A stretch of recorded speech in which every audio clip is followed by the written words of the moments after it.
Hello, hello, hello, and welcome back to another episode of Small Talk Arkansas. Today is Monday, April the 20th. This is Season 1, Episode 16. Episode 16. Episode 16. We are solidly into Week 4 of Small Talk Arkansas. We are. Thank you for being here today. I'm your host, Jason Martin. And I'm Tessa Wilmans. And thank you so much. We are at the CoronaCation kitchen table studio. In case you couldn't tell, we're here again another day. Live, Week 4. Live, early in the morning. Yeah, it is. When you see this, it's way late in the afternoon. It is, but we start this early in the morning. Yeah, thanks for coming. Yeah. On today's show, we're going to have special guest Tony Poe. He's the owner of the Atlas Bar down in Soma. The Atlas Bar? Atlas Bar. Have we heard of that place before? Never heard of it. Tony's going to be on. They're down in South Maine. He's going to be talking about the changes being made to the Atlas Bar during the CoronaCation. And how they're, making it. What it's going to be like when they open back up. Yeah. So going to be a few changes. I'm sure most of you guys are familiar with the Atlas Bar. If you're not, you're certainly missing out, but hopefully you'll check that out. Let's, on shit we're into, I think we're going to be talking about Bloody Marys today. You're going to dump yours on the floor. I know, I am. We're Bloody Marys? Bloody We're talking Marys. Bloody Marys? Bloody Marys. What's the best Bloody Mary ingredients? How to make the best Bloody Mary. We're going to talk about that today on today's show. We are. I bet. We've got a few of our favorite ingredients here on the table today. I bet Tony's going to school us on it. Tony knows a little something about. He's probably going to look at this and be like, guys, no. About Bloody Marys. We'll find out. Stay tuned. Yep. Stick around. Today's show. Hey, we're going to talk about coronavirus statistics. We're going to talk about reporting, underreporting, not reporting, testing, not testing. All the things. All the things. Because there's been some news over the weekend. Yeah. In Arkansas, we're up to 1,781 confirmed cases, positive cases. Now, I don't know how we only went up. We went up 160 over the weekend. We went up 160 over the weekend. Over the entire weekend. The whole weekend. From Friday. These are, from Friday's numbers. We went up basically 161 total cases. But what about that thing that I saw? Oh, you mean the 300 plus prisoners that are now testing positive? Yeah, the article that I sent you about that. Yeah. I just guess they don't get counted. They don't get counted? They're not people? Not according to the Arkansas Department of Health. To the Arkansas Department of Corrections, they are. Yeah. Well, and to their loved ones, friends and family members. All of those people. I don't know. So, 1,781 cases. We don't have answers for that. Nope. That's 501 more cases in Arkansas. So over the week last week, there were 501 cases from last Monday. That is an uptick from the week before, which was 427 cases. So in Arkansas, last week was still a growth week. So no, but Jason, we're on a downhill.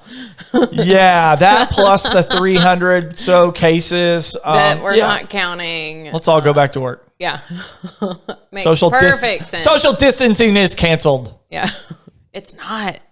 All right, deaths in Arkansas, we're at a 39. Yet reports all day yesterday there were 40. Did someone come back? I guess so. It's an Easter. It's an Easter miracle. We've got a zombie. Got a zombie apocalypse person. CoronaCation. Oh.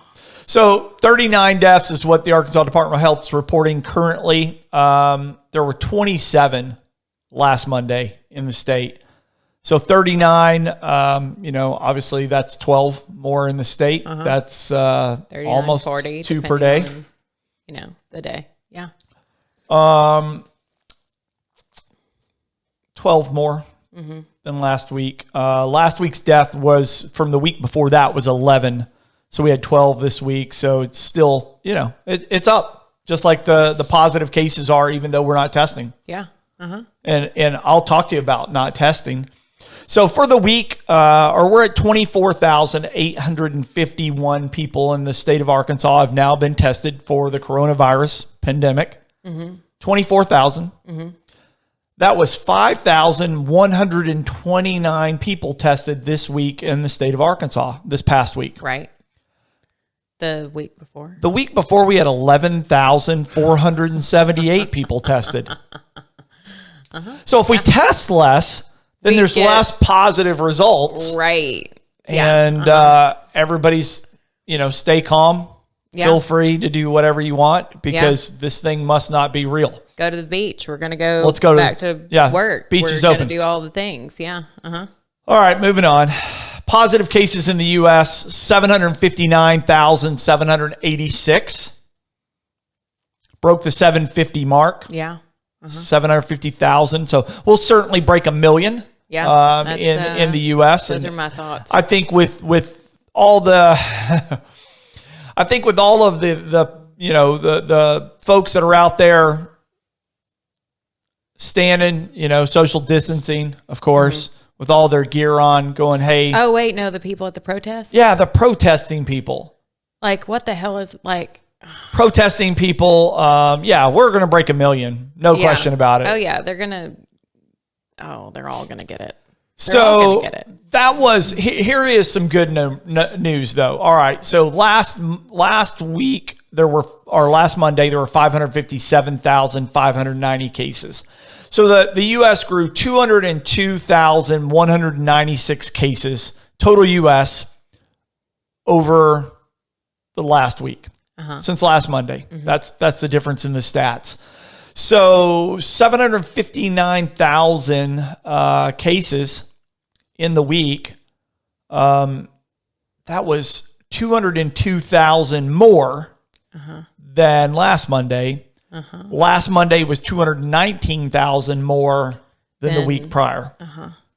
However, if we don't count the prisoners, right, that was a chunk, and we're not testing, the way we should, then the positive cases aren't really going to grow.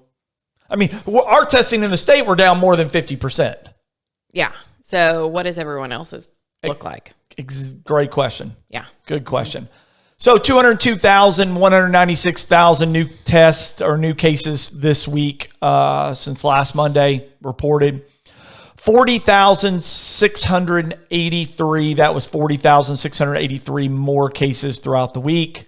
40,683 deaths now in the U.S. Last Monday, it was 22,109. So 40,683 total deaths. And that is 18,574 new deaths this week. Last Monday was 12,456. So obviously the death toll, there's 33% more deaths. Yeah. This week versus last week. But positive cases, we don't see that big of a jump. Right. We actually see a decline. So deaths went up 33%. Exponentially. And positive cases declined. And the only thing I can say, guys, the only thing that makes sense to me on positive cases is we test 50% less than there's going to be less people that are going to have positive cases. Yeah. I don't know. Moving on. Frustrating. It is frustrating. It's frustrating. And yeah. I hope Tony can help get me out of this funk this morning. Maybe we need some more Bloody Marys. I don't know. That'll help. It's a Bloody Mary break. Oh. Yep, we're back. We wish you guys could be here enjoying our Bloody Marys with us.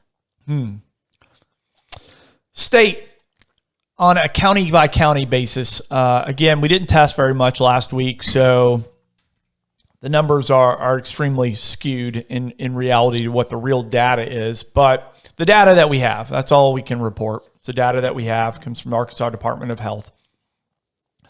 Tier 5 counties. Pulaski County, 377 total cases right now. Jefferson County, 118 cases. Crittenden, 139. So, they're moving. Yeah, moving. So is Pulaski County. I mean, obviously 377 cases where, literally, it's more than 100 cases in a week. That's probably even with us not testing, that's still a 30%. jump from last week, if I had to guess. Lincoln County has now moved to a Tier 5. So Lincoln came on last week as a new county, just broke 20 into hit Tier 4 last week that we reported on. And welcome Monday morning, they are a Tier 5 county with 111 cases. So a lot of these, I would imagine that a good portion of these probably are prisoners that are included in this number. So I don't know where, who reports what, where it comes from, but Lincoln County, 111 cases. Looking back, let's talk about Tier 4. So Tier 4, not a big difference in jump across these different counties. There are 3 new counties. So even though we had Lincoln move from Tier 4 to Tier 5, where we had 14 counties, now we have 16 counties because we have 3 new counties that have entered the Tier 4. So Johnson County is now 22 cases, Lawrence County is now 26, and Union County is now 24. Those are 3 counties that weren't on the list last week for Tier 4 as of Friday, and now they are. So we currently have 16 Tier 4 counties and 5 Tier 5 counties in the state of Arkansas. Moving on to national, going to kind of try to put some things into perspective here nationally of what's going on. New York, obviously still the largest in the country. They've got 248,417. So almost a 250,000 positive cases just in the state of New York alone. They have 18,290 deaths, 298 deaths, 18,298 deaths in the state of New York. So week over week versus last Monday, New York had 58,000 more cases this past week with almost 9,000, 8,913 deaths literally in 1 week. So, 9,000 deaths, if that was even nationwide, that would be a big number, but that's just in the state of New York. So, New Jersey, 85,301 cases currently, 4,362 deaths. That's 23,451 new cases for last week and 2,012 more deaths last week. And New Jersey's rapidly, a lot of rapid growth there still in New Jersey. California is up to 31,000, so they broke 30,000 this weekend. 31,531 cases, 1,180 deaths in California. That's 8,220 more cases from this last week, so more than 1,000 a day.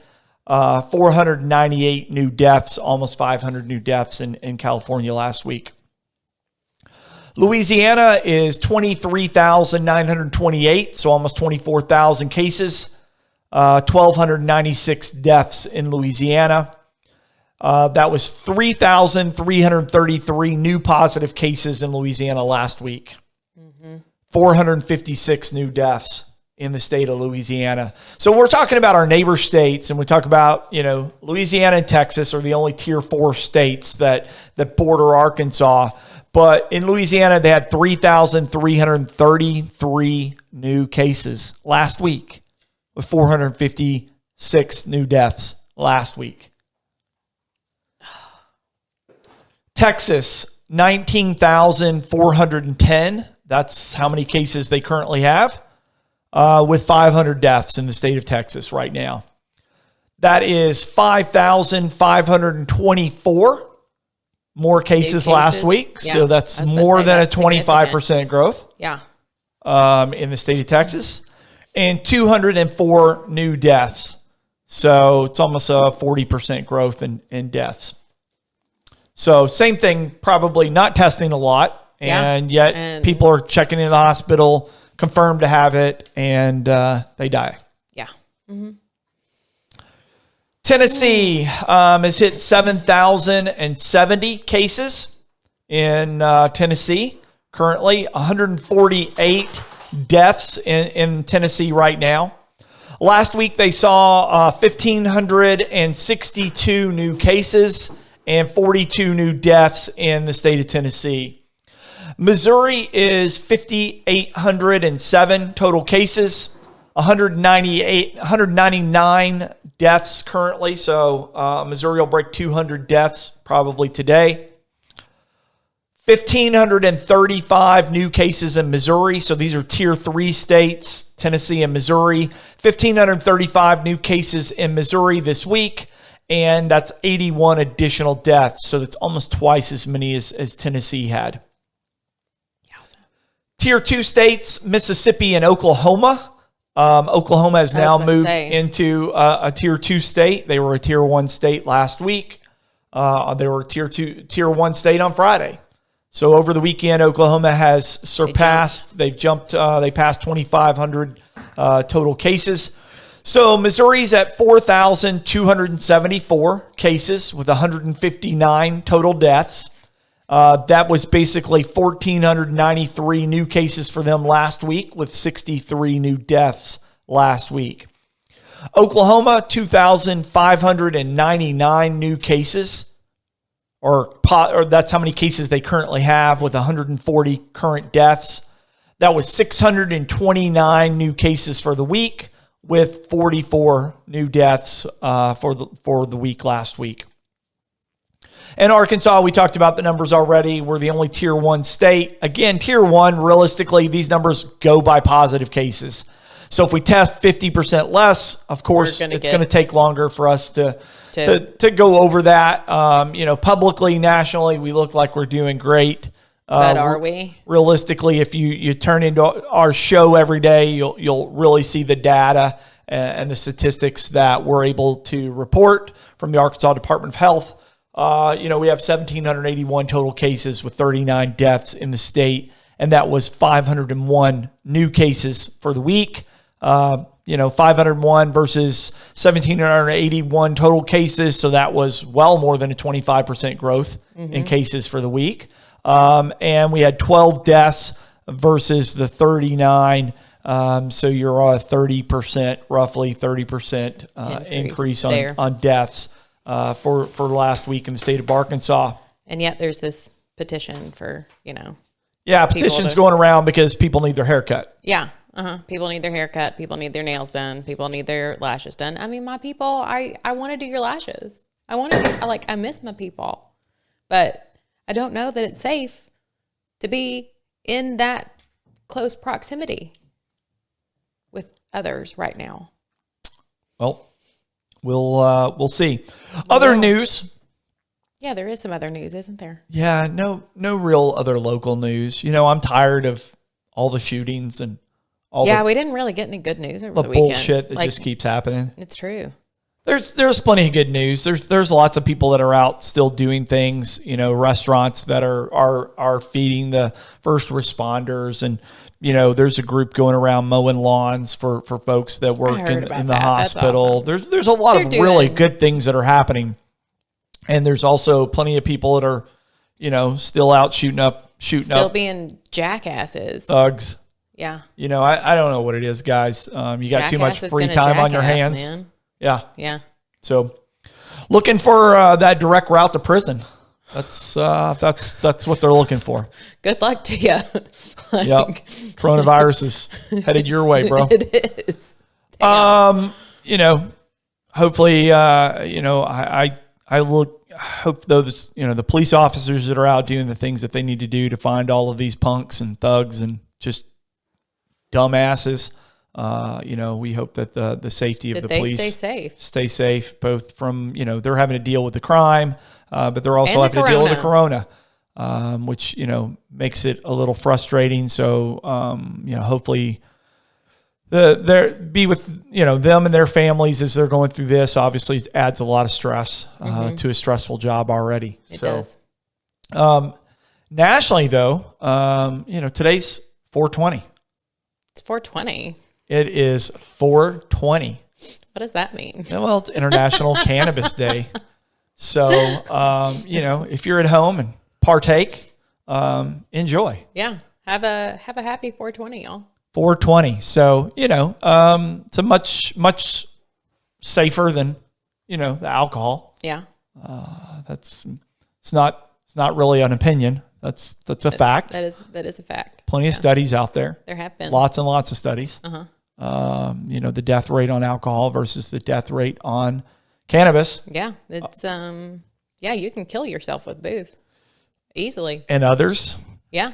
Yep. Also, car accidents, domestic abuse, all of the things that go along with too much alcohol. So, you guys, we've all had a lot of time on our hands with this, and alcohol is not the cure. No, it's not the cure for your depression. It's not the cure for grieving about the world that we've lost and the changes that are going to happen there. It's not the cure. By all means, enjoy it and enjoy it responsibly. If you want to partake in alcohol, then do that. Make sure you do that responsibly. We're doing it responsibly this morning. We started the day though with Bloody Marys, so we'll could be a nap in our future. Other than that, with 420, obviously not all cannabis contains THC. What? THC is the psychoactive cannabinoid that actually gets you high, makes you feel psychotropic. I don't even guess that's it's not psychotropic, but THC is the cannabinoid that makes you feel different, makes you feel high. Those things. There is from the hemp plant. Other cannabinoids are mighty there, such as CBD. If you CBD. Haven't heard about CBD, Jason, do you know a thing or two about it? CBD is something that can help you with depression. It can help you with the anxiety that you might be going through, currently grieving. Certainly helps with inflammation. So if you have pain in your body, most pain is caused due to inflammation in the body. And CBD is known to bring down that inflammation. It can do a lot of things for your skin care. It can do a lot of different things for you topically. It can do a lot of different things for you taken orally. If you've got pain in your body, and you can take it both orally and treat it from within, bring down inflammation there. You can also put it on to the affected spot and help it from a topical standpoint as well. If you want to partake in CBD, you want to try it out, it does absolutely work.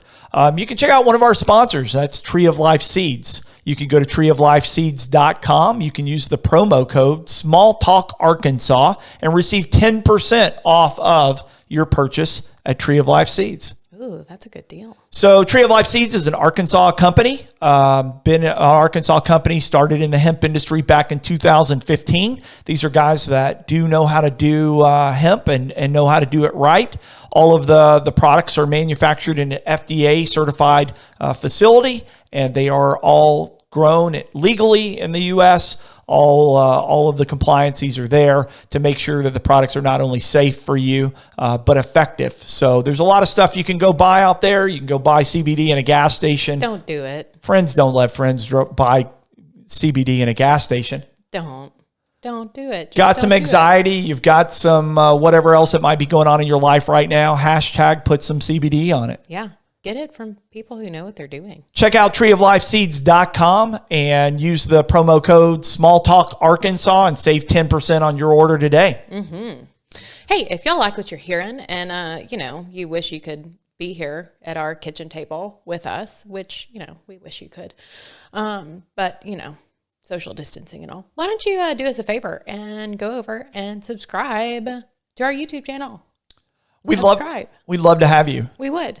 It's like being at our kitchen table. Subscribe. When you hit that little subscribe button, bam, here you are with us. Boom. Bloody Mary infusion. Yeah. All right, guys, subscribe to the channel, like our videos. Share them with your friends. Do it.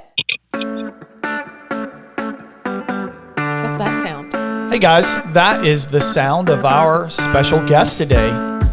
Today's show, we've got Tony Poe. He's the owner of the Atlas Bar on South Main. He's going to be talking about the changes that are being made to the Atlas for your enjoyment. It's going to happen post-coronavirus. Yeah. As soon as he gets opened back up, he's going to be a little bit different. He's going to tell us about those changes today. And if you guys didn't recognize already, we're wearing these sweet Atlas Bar t-shirts. We are.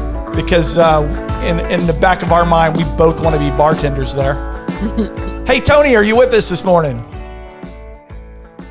Yes, I am. Yes, Hey, I am. Tony. Good morning. Hi. How's it going? Good. How about you, Yeah, sir? doing well. Well, I'm, it's 420, people. It's, Earth Day. Well, it's Earth Day's this week. It is 420, so it's Herb Day. Oh. It's Okay. Herb Day. Yeah. Okay, I like that. That's play on words. So, Tony, for listeners that might live under a rock and not be familiar with Atlas Bar, tell us a little bit about it. Tell us how it got started, where it's located, what you've been doing, All the things.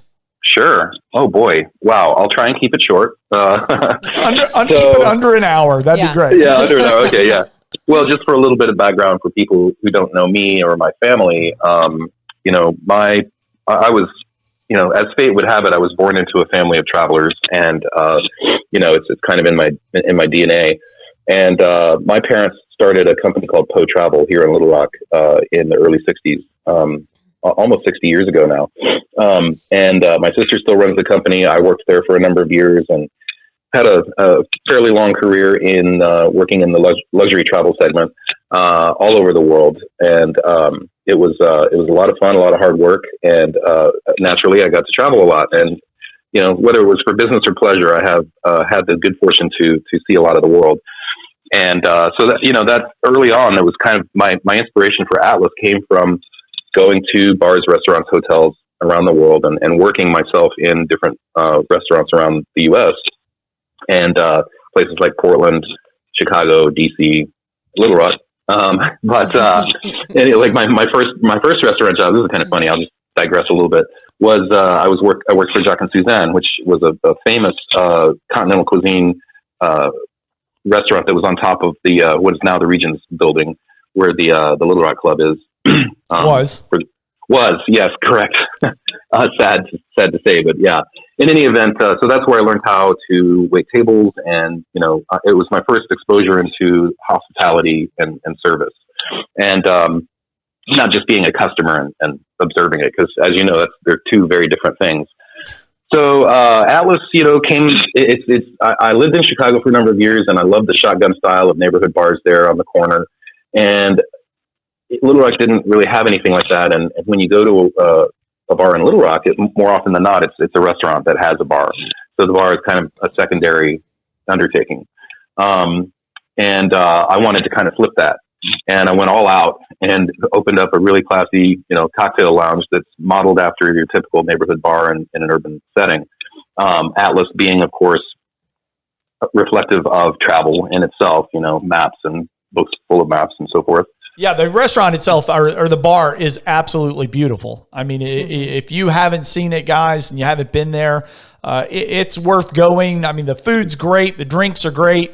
It's worth just going for the atmosphere. Check out the things that Tony has collected from all over the world and stuck up on the wall in there, and the decor. I mean, the fashion point on. It is absolutely in Little Rock. It's or in the state of Arkansas. It's definitely a place you have to put on your list of places to check out. Agreed. Well, thank you. I appreciate that. I really do. And it's while it is a primarily a bar, I've decided that as we're in this sort of CoronaCation pause, it's giving us the opportunity to really focus on adapting to the market. I didn't anticipate that people really are. A lot of people. Let me just put it this way.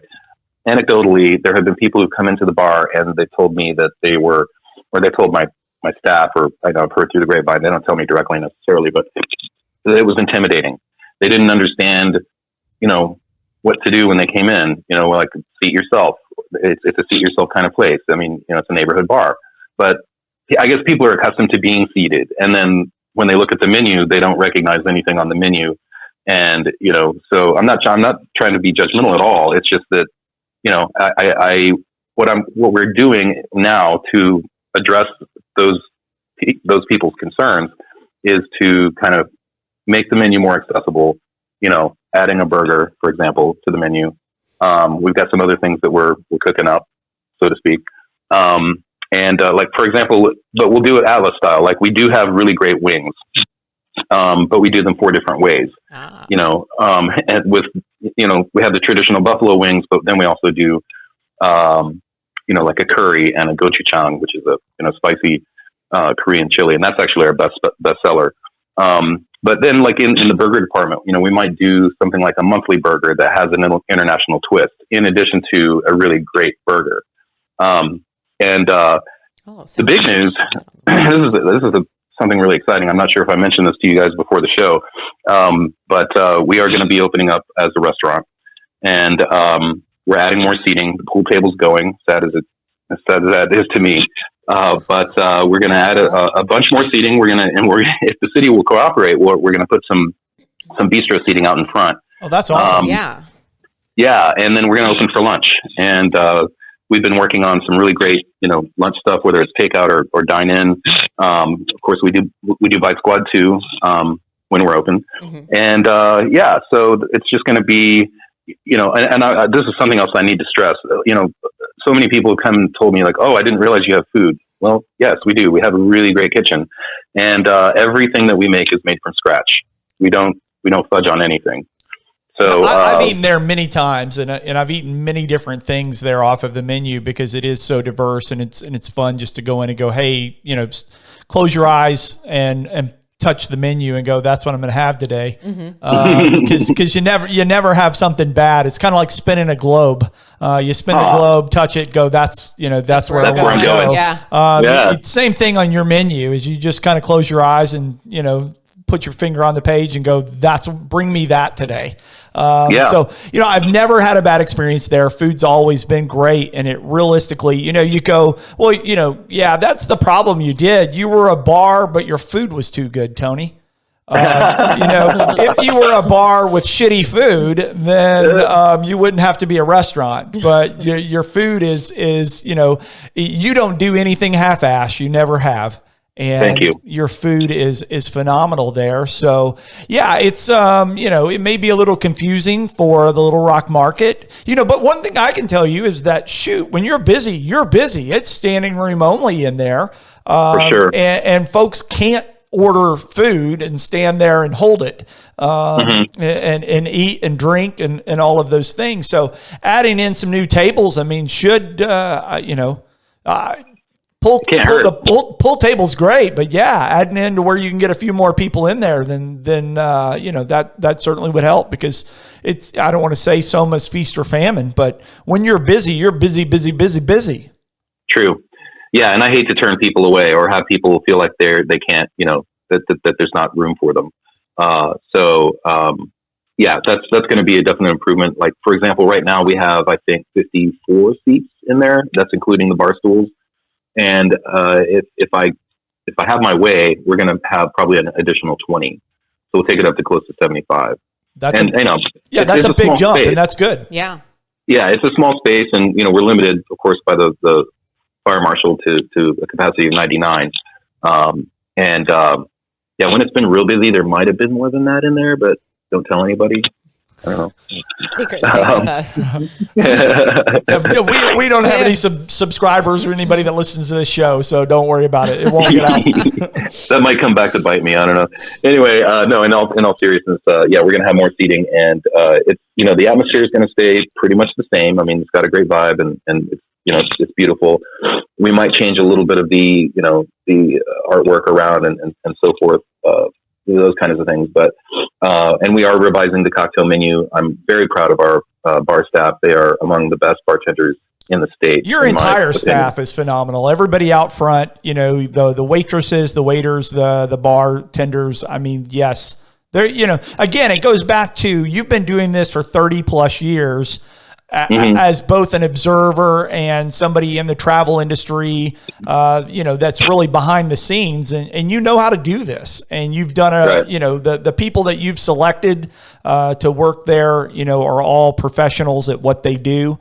They've been trained well. They're managed well, and it's one of my favorite places in the city to go. Well, thank you, and I sure appreciate that.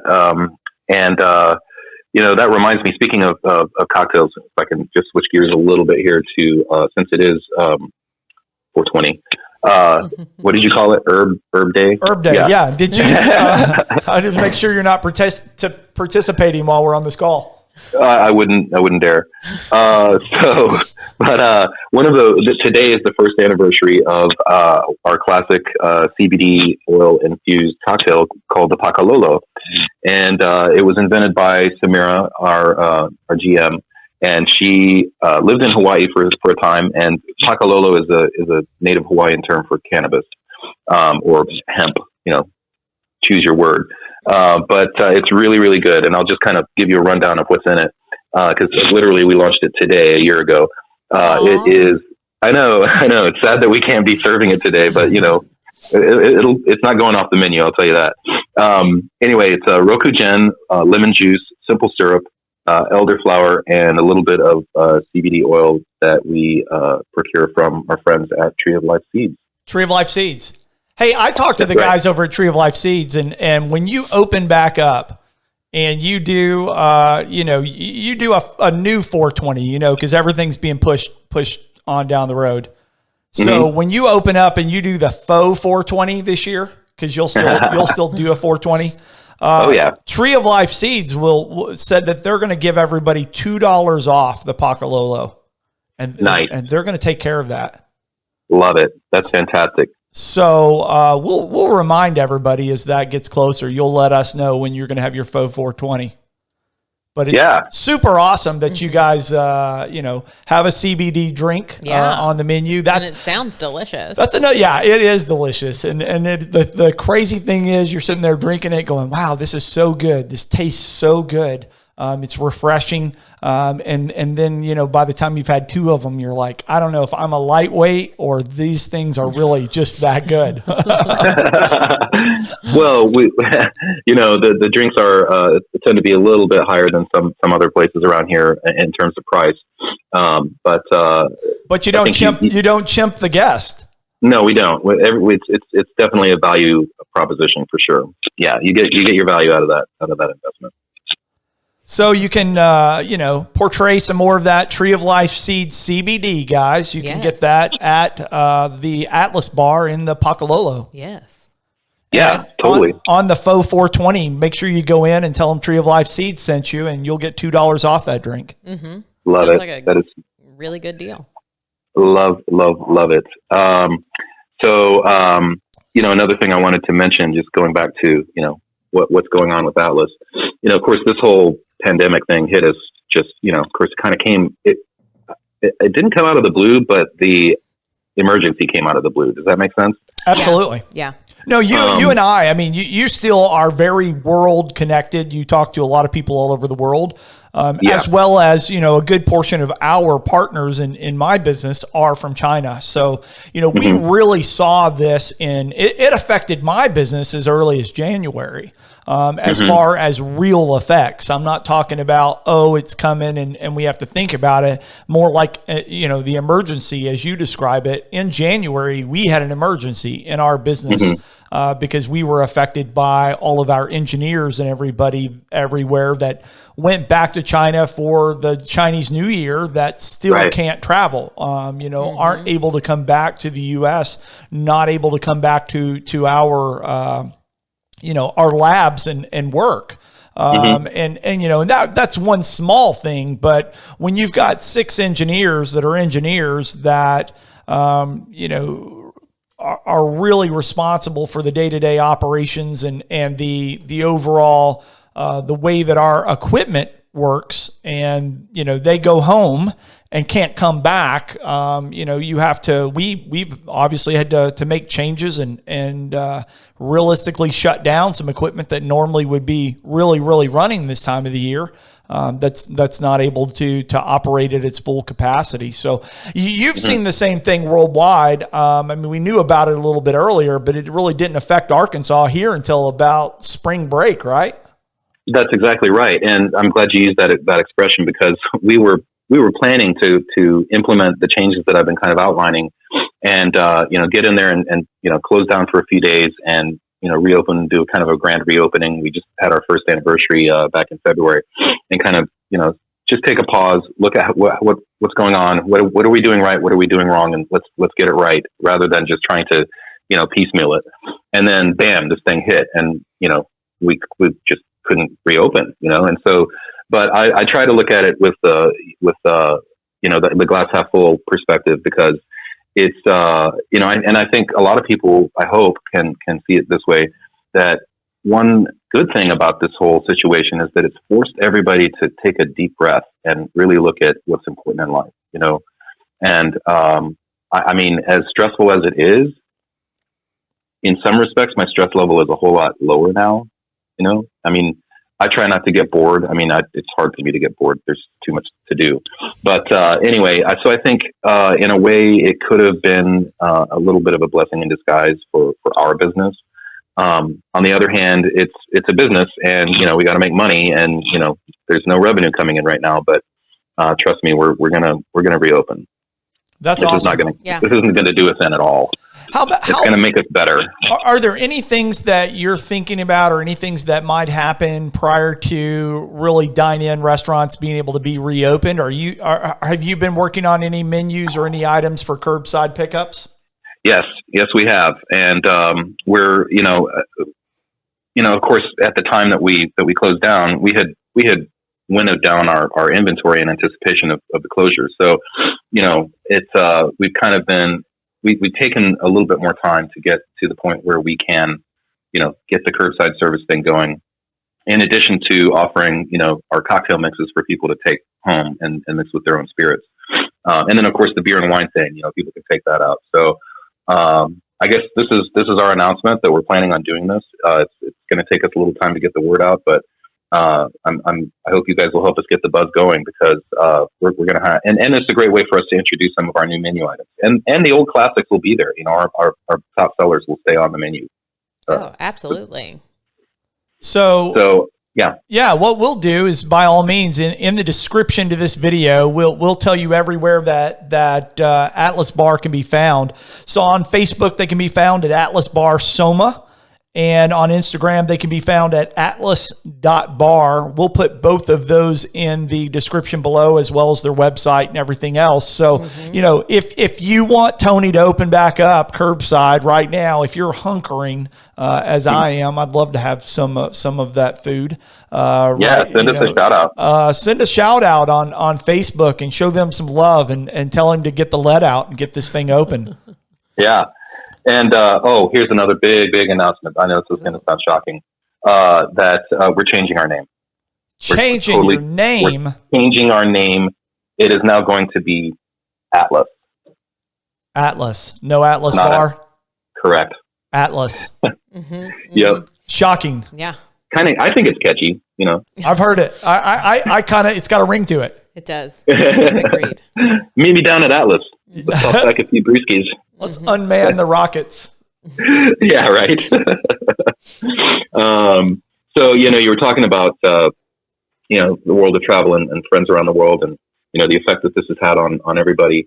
Obviously in the travel industry, it's just been devastating. It's my sister who runs Po Travel is she's working hard, and she's keeping on as many staff as she can right now.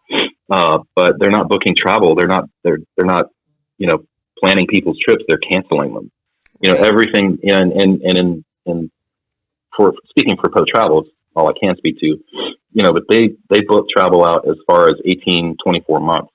And even the people who are, I'm talking about safaris and, expedition travel, right. really, big really trips. high-end, expensive stuff like life, bucket list stuff, right? Right.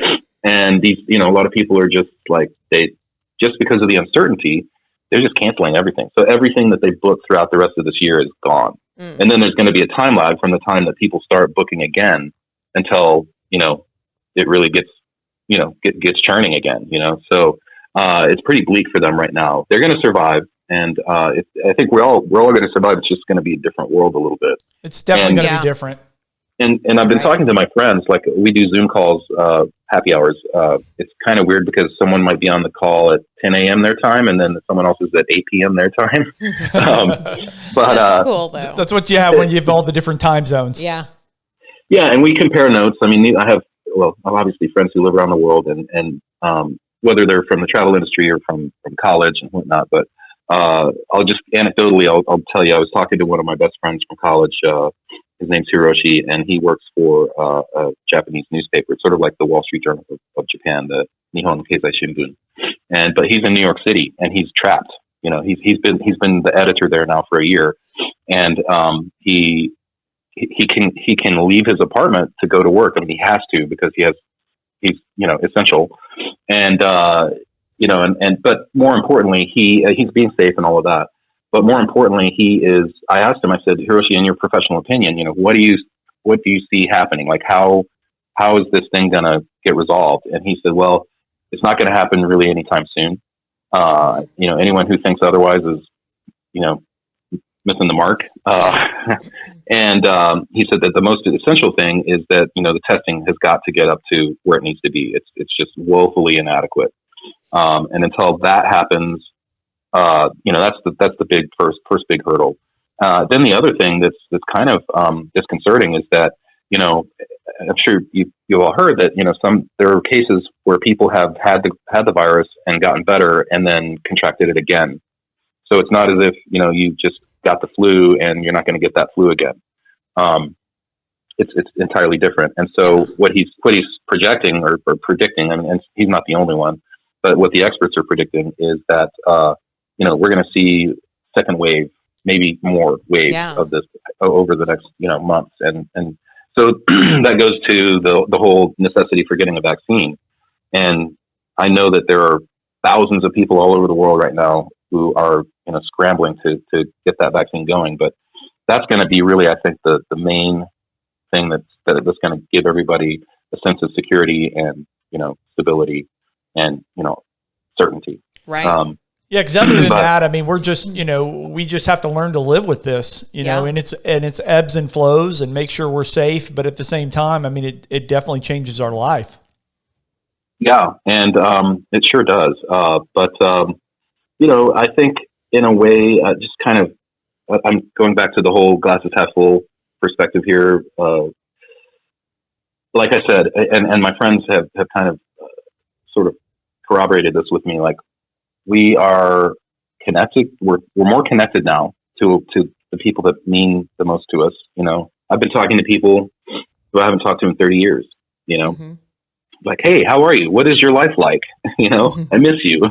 And I think that, in a way, like in the world of travel, which is, my world, our world. But I feel like in a way that this whole experience has been a little bit humbling, and it makes us really, like, at least from my perspective, I have a feeling like when people do start venturing out for leisure travel, they're going to, rather than being, like my father used to say, there are two ways to travel. You can be a voyeur or you can be a participant.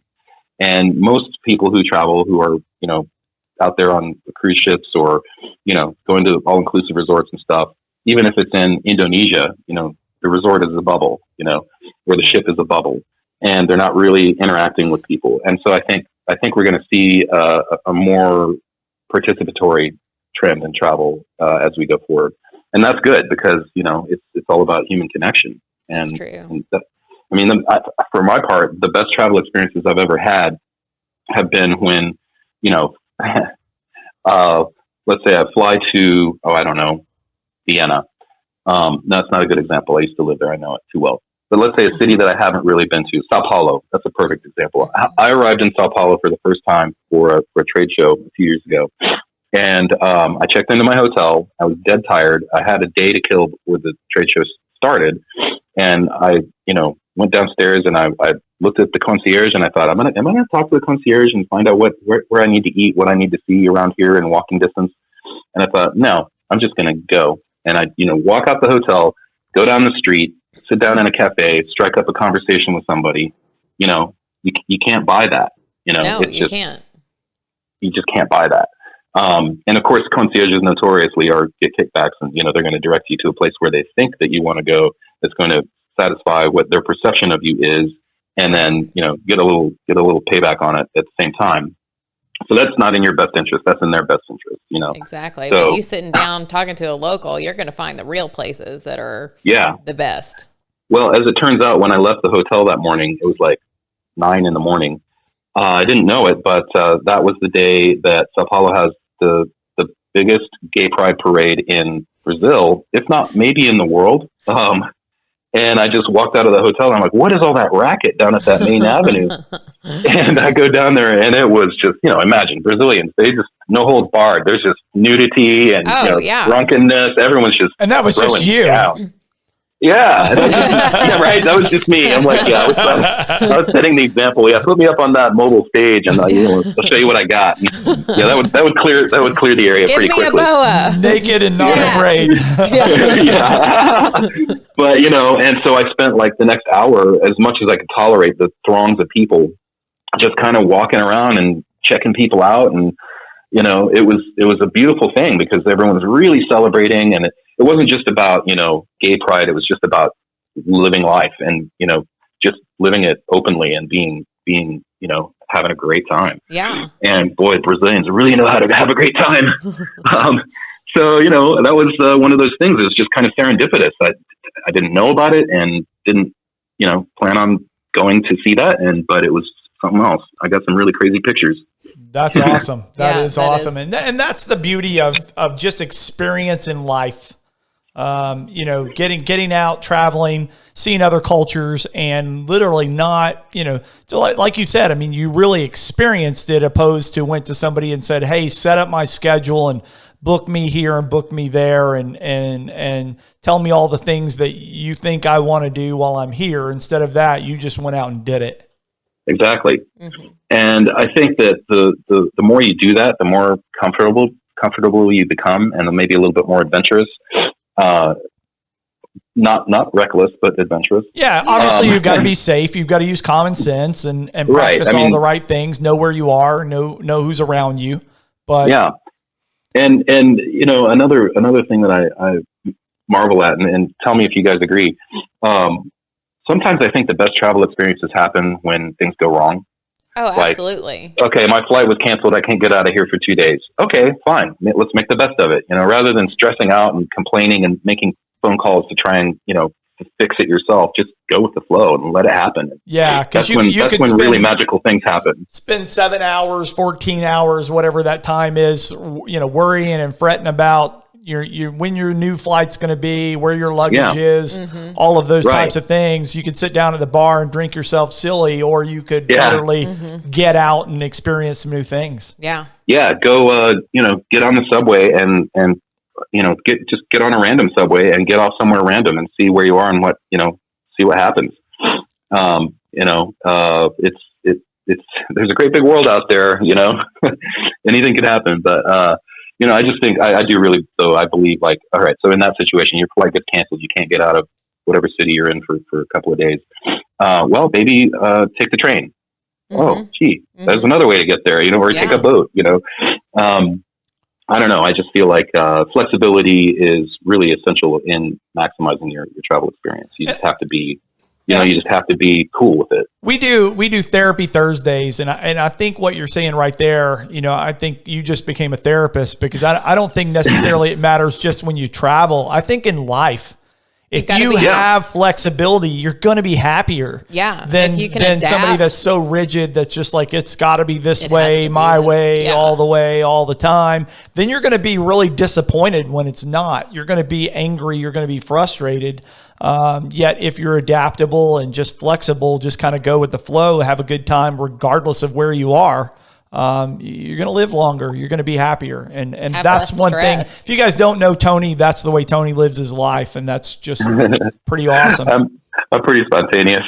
Like, I know I could give you lots of examples, but, like going to Tokyo for a wedding, for 3 nights, that was really, it's like just before you start getting over the jet lag, you're already on the plane back.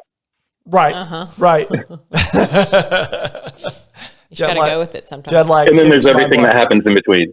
Yeah. Say again? I said jet lag. I travel quite a bit for work itself, and I've traveled great distances for years and years. And as I get older, jet lag absolutely kicks my butt. Ooh, man, tell me about it. I mean, when we were young and in our 20s.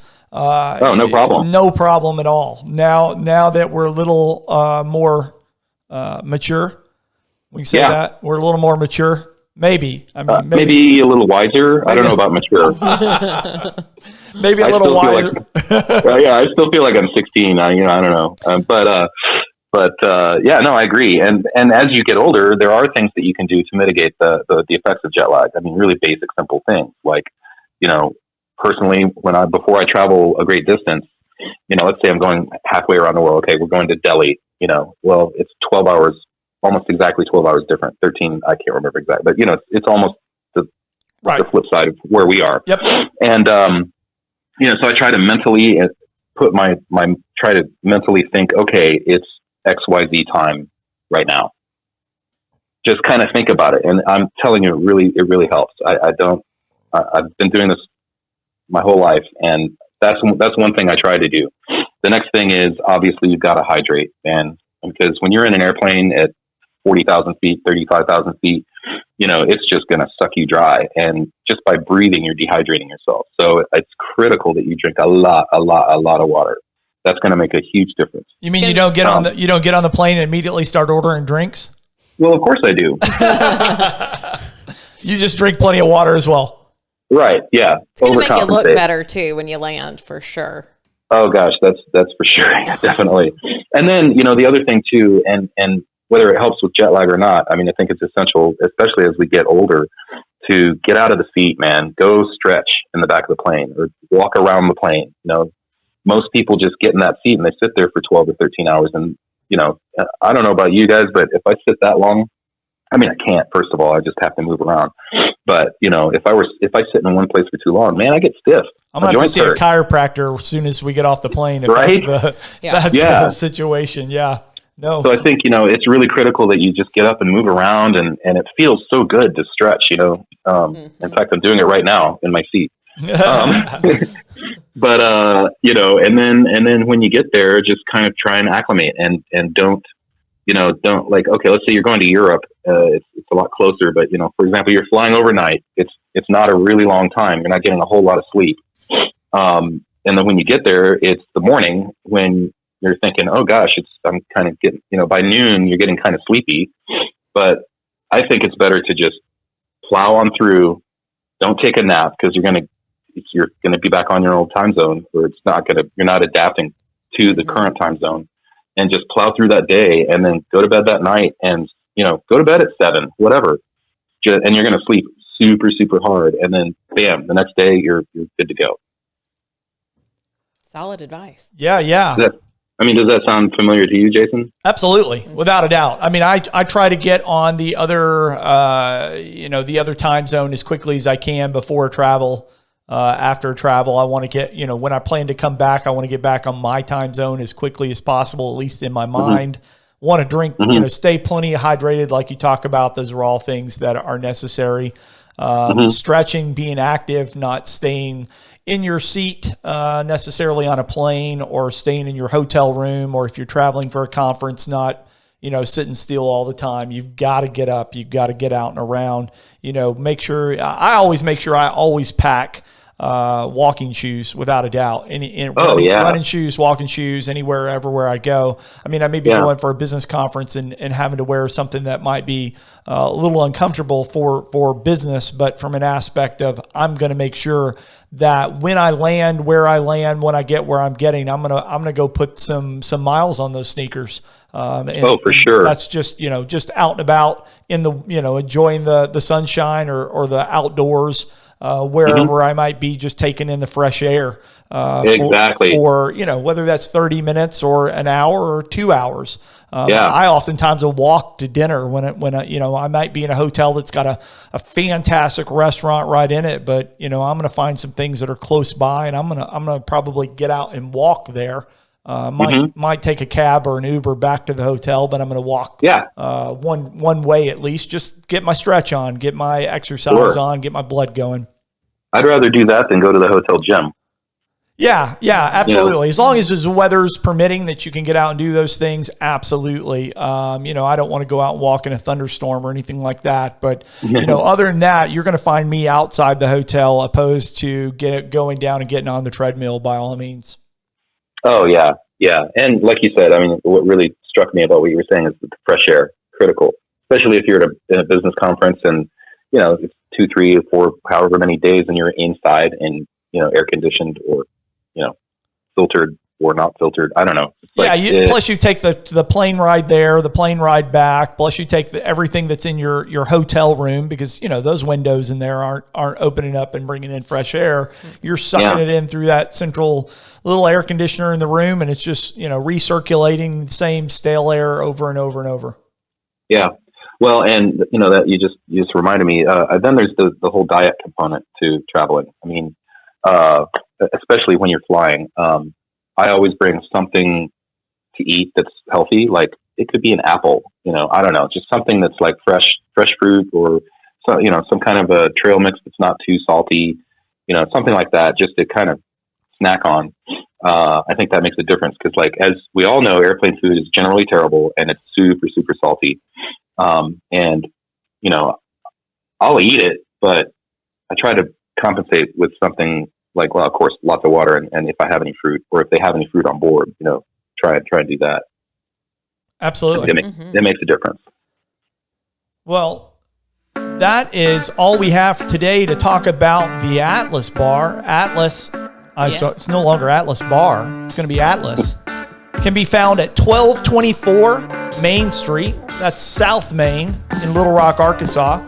You can reach them directly by phone at 712-4317. Of course, that's area code 501. They can be found on Facebook at Atlas Bar Soma. You're going to change your Facebook page, Tony. Yeah, I hadn't thought of that. Yep. Thanks. Probably make that Atlas Soma. There we go. And they're atlas.bar on Instagram. I know your girls can make those changes pretty quickly. Oh, for sure. Yeah. And then the website, atlassoma.com. atlassoma.com. They can be found everywhere. And stay tuned and check, subscribe to their, follow them on Facebook. See when they're going to be doing the curbside. Tony will let us know. Of course, we follow him anyway. We'll let you guys know when they're available for curbside, so you guys can get all those meals that they've got, fantastic meals on their menus, and you guys can eat those at home. On top of that, he mentioned you can get mixers that they'll mix up, and you can take those home and make your own cocktails. So that's pretty awesome. To be able to have all of their array of cocktails in the privacy of your own home. Absolutely. So Tony, and in the meantime, go ahead. Yeah. No, go ahead. I was just going to say, our hashtag is be where you are. Be where you are. And I think that's especially poignant right now. It's true. But if you're whether you're at home, whether you're at the park, whether you're at somewhere abroad, be where you are. Be present. Be present, be in the mind, and that's a great way to live your life. Tony, the next section we've got is we talk about shit we're into, and today's shit we're into, what are we talking about? We're talking about Bloody Marys. We're talking about Bloody Marys. Tony, you got any information about any Bloody Marys? Is that segment you want to stick around for? Absolutely. Happy to oblige. Normally, you don't have this kind of time, so it's pretty. Here we are, California CoronaCation. CoronaCation. I'm already more than halfway into my Bloody Mary, so. Yeah, totally. I got a little bit of a recipe to share on that, and I could tell an anecdote. I mean, you're not doing anything later, so you got all the time to stick around and talk Bloody Marys, right? Yeah, sure. Are we going straight into it? Yeah, let's do it. Yeah. Okay, cool. Well, this is a really simple thing, and everybody has their preferences. They think they and we all have make what you want, make it how you like it. But a lot of people are like, I don't know, what do I do? And so am I going to make it from scratch? Well, that's a lot of work. So I'm going to give you an example of how we do it at Atlas. It's super, super easy. So basically, it's 1.5 parts vodka of your choice, 1 part olive juice. Can go easier on it because that can be real salty. A dash of Tabasco. I like Louisiana sauce myself, and a dash of Worcester sauce, and then whatever your favorite Bloody Mary mix is. And over the last few years, Zing Zang, I think, kind of changed the game for a while, but now there's, I think, an even better Bloody Mary mix. It's called Revolution. It's from Austin. That's what we use at Atlas. Oh. And it comes in, I think, 3 or 4 different mixtures, from mild to burn your tongue off kind of kind of stuff, but really quality ingredients, and you don't have to think, basically. So there you go. You don't want to have to think when you're making a Bloody Mary. No, you don't. Yeah, especially if you're having more than one. For sure. Yeah. Hey, I don't know about you guys, but do you find that Bloody Marys are really filling? Yeah, it's like a snack in a glass. Yeah. Well, and then if you doctor it up like, let's say, the rail yard, let's throw some ribs in there. Perfect. Yeah, that makes it a meal. Yeah, I've seen them with like grilled cheese on them and like a slice of pizza and, Oh, yeah, like Red Uno does them with a slice of pizza. Yeah. I think that's pretty cool. Yeah, it is. So we've got, in ours that we're having this morning, we've got some pickled green beans. Pickled dilly beans. Oh, okay. Some pickled dilly beans. We've got these. We've got some olives. I've got a pickle in mine. She's got a pickle. We've got the good Bloody Mary rim shot. Nice. Celery. You got to have a stalk of celery, even if you don't like celery. Yeah, it's true. But the olives, dropping the olives in there, getting those good and drunk. Yeah. You need drunk olives. Yeah, absolutely. Hey, I think the best olives are those olives that die drunk and happy. Yes, it's true. And we got some Tony Chachere's. Tony Chachere's spices and herbs. You know, that's that special Creole seasoning. Yeah, got a little of that. I got a little Cholula in mine because that's the hot sauce of. Ooh, yeah. Yeah, I do like some Cholula. I love Cholula. It's kind of got a creamy quality to it. It does. We've got the Worcestershire sauce in ours. Yeah. There's, let's see. Some lime juice. Lime juice. Yeah. And we're using that great Tito's Texas vodka. Oh, yeah. Can't go wrong with Tito's, can you? For sure. I mean, God, I think they're the top selling vodka in the world now. Can you believe that? I don't doubt that at all. Yeah, I mean, it was, they made me change because, I had been drinking the others for a long time, and Tito's came out, and it's different. Hey, and you know what? I got to give a shout out to our local distillery here, Rocktown, because that's what we use as our well vodka at Atlas. And I at first, when they first started, it was a little bit not so great, but they've got it down, and I think it's a pretty decent vodka, and the price point's great too.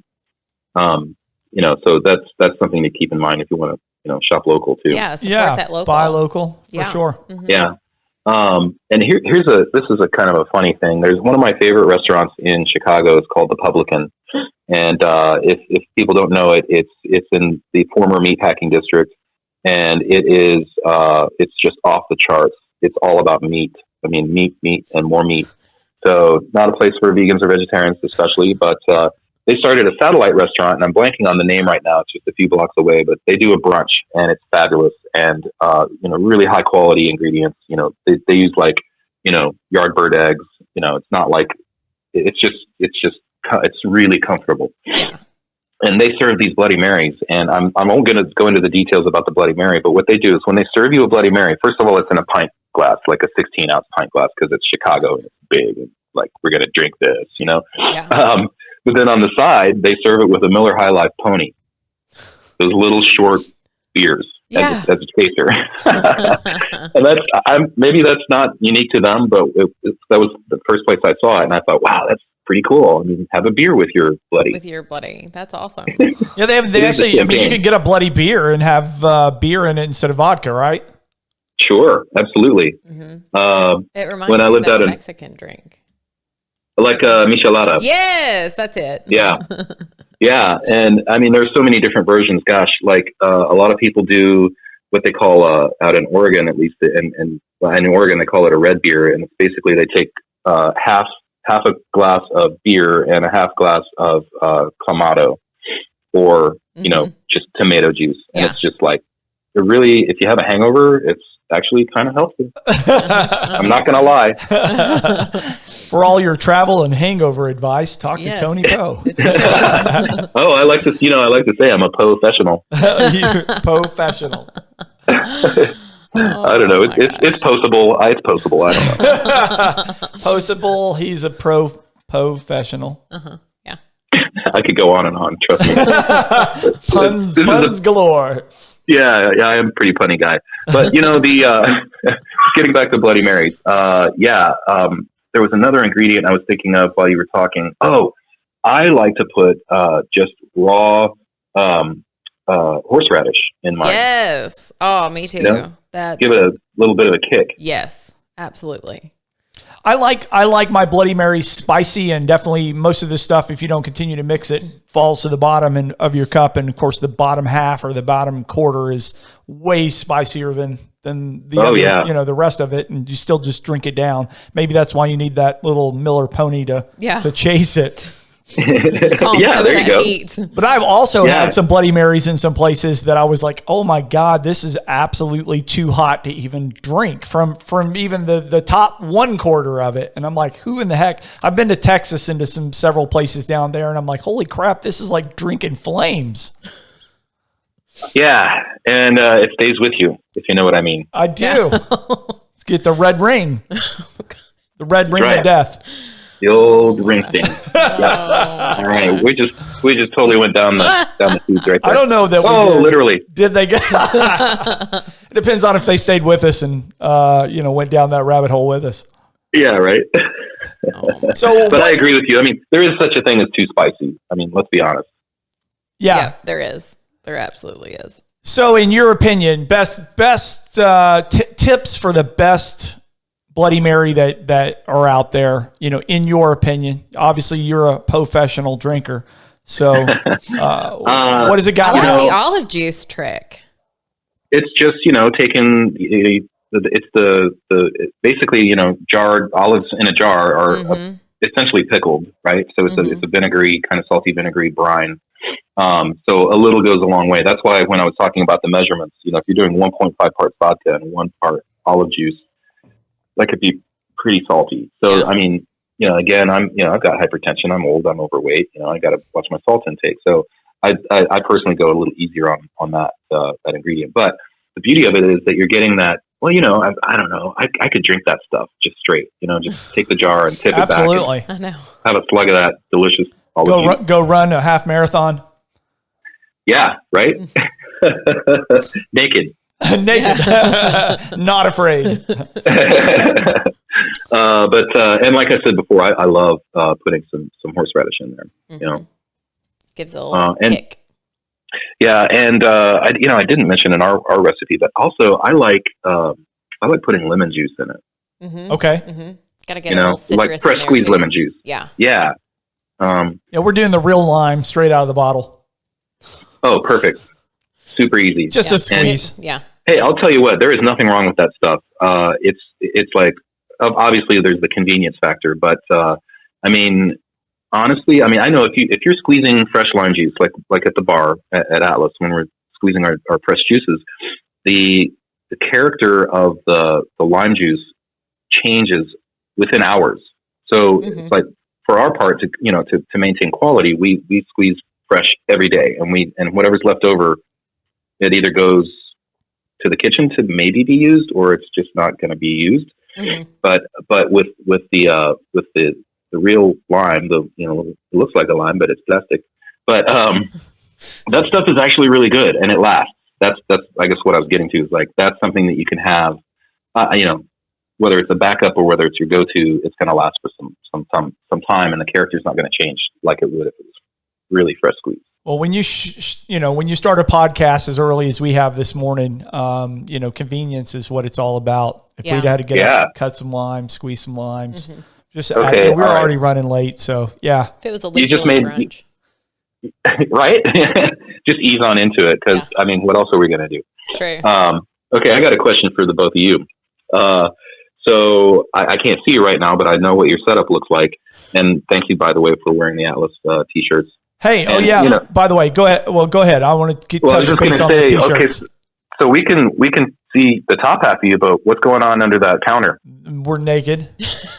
Perfect. That's what I wanted to hear. I mean, we know you've got your naked butt in the chair this morning. That's right. So, we going au natural, right? Mm-hmm. Yeah, we do the podcast naked below every day. Oh my gosh, speak for yourself. He might be naked. I've got jeans. He might be naked. Yeah, may or may not be. Yeah, I'm saying I might not be naked. Oh my God. I'm not Porky Pigging it over here. We do, speaking of these sweet Atlas shirts though. So if you, in the comments below, if you subscribe to the channel, subscribe to the Small Talk Arkansas channel, YouTube channel. Yes. Leave us a comment. The first person that leaves us a comment below, Tony gave us one extra t-shirt. A bonus t-shirt. So we have a bonus t-shirt. You got to like his page too, though. It's an extra large. Yeah, there you go. Like Small Talk Arkansas, like Atlas Bar Soma on Facebook, and Atlas.bar on Instagram. Like Small Talk Arkansas on all the places. But more importantly, leave a comment in below and go, hey, I watched your show and I want that shirt. Tell us why you deserve the shirt, why we should give the shirt to you. Mm-hmm. Give us a good reason, and we'll pick or maybe your favorite Bloody Mary ingredient. Yeah. Ooh, I like that twist. Mm-hmm. Mm-hmm. What's your favorite Bloody Mary ingredient? And tell us you want the shirt, and we'll make sure we get that shirt to you. So we have one shirt, Atlas Bar. You see the cool stuff. You can go in there wearing it. They'll probably put you to work. Yeah. And sure. I mean, Tony will take free labor where he can get it. Oh yeah, we love volunteer workers are the best.